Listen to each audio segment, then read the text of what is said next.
আসসালামু আলাইকুম এভরিওয়ান। আজকের ক্লাসে আমরা শিখব পেশের পরিচয়, পেশ কিভাবে পড়তে হয় এবং পেশ কিসের কাজ করে। সহজভাবে বোঝার জন্য আমাদের প্রথমে জানতে হবে পেশের বাংলা উচ্চারণ। পেশকে যদি আমরা বাংলায় উচ্চারণ করি তাহলে হবে রস্যকার। যেমন আমরা যদি আরবিতে পড়ি বা পেশ বু, তখন সেটাকে যদি আমরা বাংলায় পড়ি তাহলে হবে বয় রস্যকারে বু। কারণ বার বাংলাটা হচ্ছে ব এবং পেশের বাংলাটা হচ্ছে রস্যকার।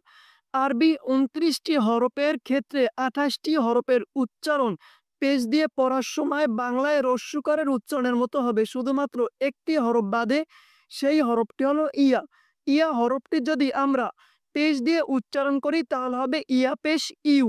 তো দেখি আমরা প্র্যাকটিক্যালি ভাবে আরবি ২৯টি হরফ কিভাবে পেশ দিয়ে পড়তে হয়। বিসমিল্লাহির রহমানির রহিম।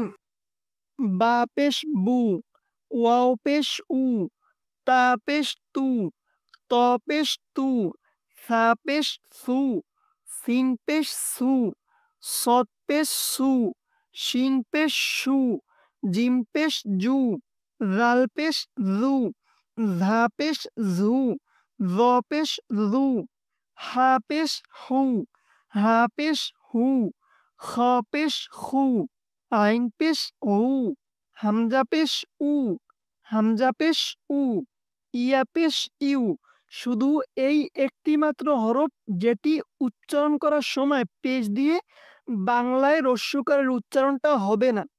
ইয়া পেশ ইউ, কফ পেশ কু, কাফ পেশ কু, দাল পেশ দু, বদ পেশ দু, নুন পেশ নু, র পেশ রু, গইন পেশ গু, লাম পেশ লু, ফা পেশ ফু, মিম পেশ মু, ইয়া পেশ ইউ।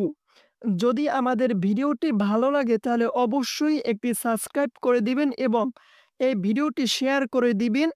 অন্যকে কোরআন শেখার সুযোগ করে দিবেন। আপনার একটি সাবস্ক্রাইব আমাদের নতুন ভিডিও তৈরিতে অনুপ্রেরণা যোগায়। আসসালামু আলাইকুম ওয়া রাহমাতুল্লাহি ওয়া বারাকাতুহু।